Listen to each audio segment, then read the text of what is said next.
Welcome to Secrets in the Shadows, where we uncover the darkest and most unbelievable true crime stories. I'm William, and today, I'm going to tell you about a case that horrified an entire nation, the story of Bernardo and Karla Homolka. Before we begin, here's a quick warning. This episode contains descriptions of violence and disturbing events. Viewer discretion is strongly advised. If you enjoy exploring true crime stories and uncovering hidden secrets in the shadows, don't forget to hit that subscribe button and turn on notifications. Now let's dive into a case so chilling and unjust, it's hard to believe it's real. It all began in the late 1980s in Ontario, Canada. Bernardo and Karla Homolka seemed like the perfect couple. They were young, attractive, and in love. Paul was charming, with a boyish smile that masked his dark nature, while Karla was outgoing, intelligent, and equally captivating. Together, they exuded an air of perfection, but only on the surface. They first met at a hotel convention in 1987. Karla was just 17, and Paul, 23, was immediately taken by her. The chemistry between them was instant, and Karla became infatuated with Paul, seeing him as the perfect man. What Karla didn't know, or perhaps ignored, was that Paul had a deeply violent side that he carefully concealed beneath his polished exterior. Paul had already developed a pattern of manipulating and degrading women in his life. To him, love was control. And with Karla, he found someone who not only accepted his darker side, but, disturbingly, began to enable it. As their relationship deepened, so did the sinister bond that would lead to their horrific crimes. Bernardo's descent into darkness didn't start with Karla. It had begun years earlier. In the late 1980s, he terrorized the Toronto suburb of Scarborough as the Scarborough Rapist. His modus operandi was chilling. He stalked young women, often late at night, attacking them near bus stops or secluded pathways. The assaults were brutal and violent, leaving his victims traumatized and the community in fear.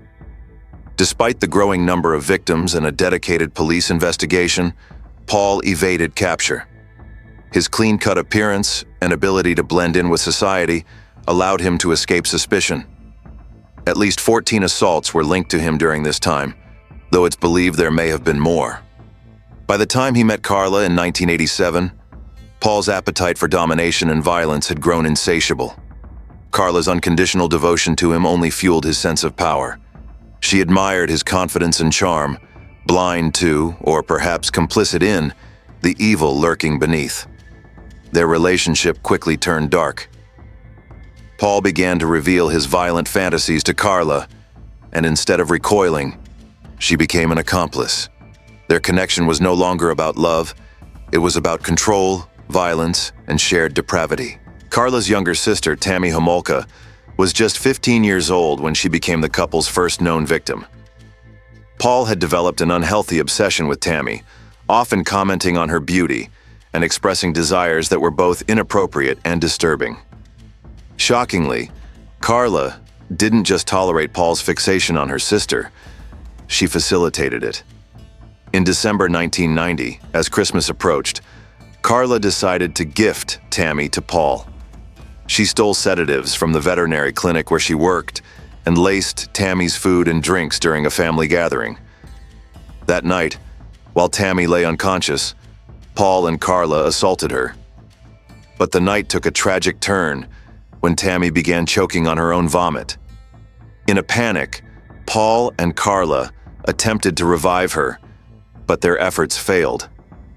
Instead of calling for help immediately, they cleaned the scene, hiding evidence of their crime. When paramedics arrived, Tammy was pronounced dead.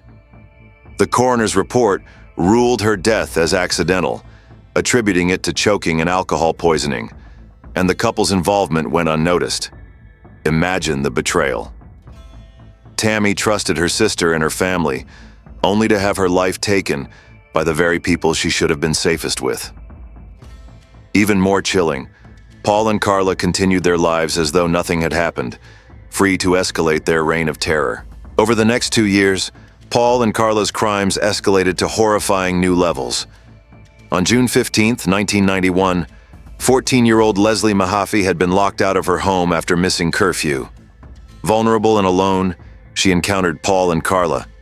They lured her into their car under the pretense of helping her. Leslie was taken to their home, where she was subjected to unimaginable horrors. Over several days, she was repeatedly assaulted, tortured, and videotaped. These tapes, which later became crucial evidence, captured the couple's depravity.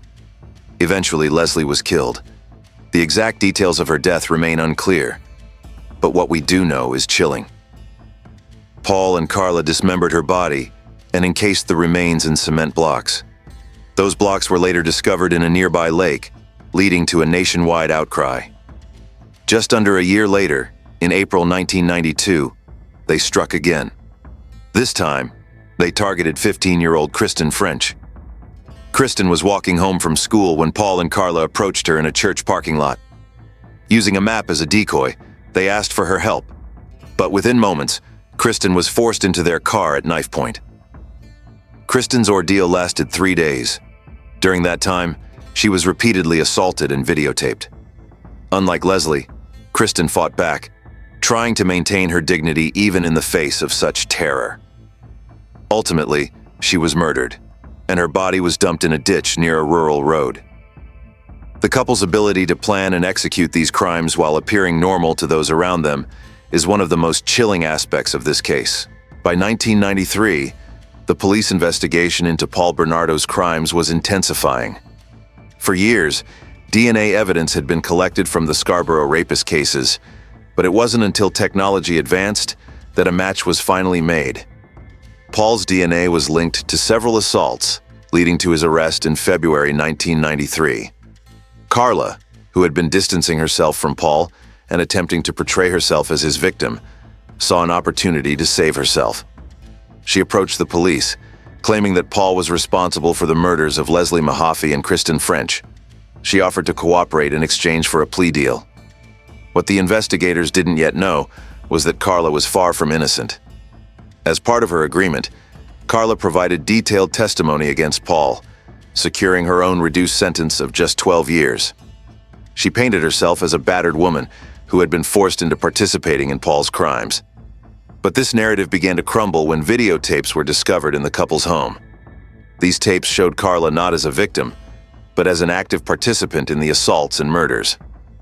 Despite this damning evidence, the plea deal had already been finalized, and prosecutors were bound by their agreement.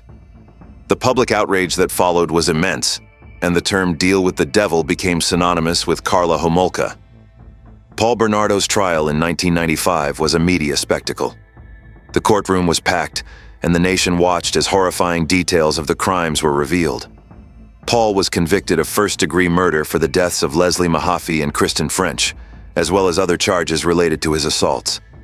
He was sentenced to life imprisonment without the possibility of parole for 25 years.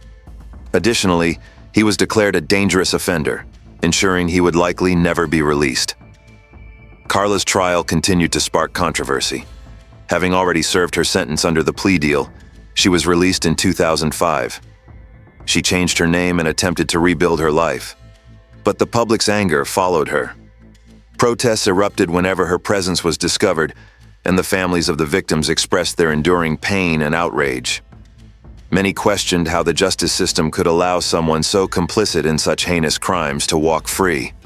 The tapes, which couldn't be made public due to their graphic nature, remained a haunting reminder of Karla's true role. Today, Paul Bernardo remains behind bars at a maximum security prison. In 2021, he applied for parole, claiming to have reformed. His request was denied, with the parole board stating that he showed no true remorse for his actions and continued to pose a significant risk to society. Karla Homolka, on the other hand, has tried to live a quiet life, though her past continues to catch up with her. Reports have surfaced of her volunteering at schools and participating in community activities, sparking outrage and protests. Many argue that her freedom is an insult to the memory of Leslie and Kristen, whose lives were cut tragically short. The case has left a lasting impact on Canada's legal system, prompting changes in how plea deals are negotiated and the handling of evidence in violent crimes. But for the families of the victims, no legal reforms can erase the pain of their loss. This case remains a chilling reminder of how evil can sometimes hide behind the most ordinary facades. Paul and Karla's story is not just one of unimaginable cruelty, but also a testament to the enduring strength of those who seek justice for the victims. The story of Paul, Bernardo, and Karla Homolka is one of the most disturbing and heartbreaking cases in true crime history.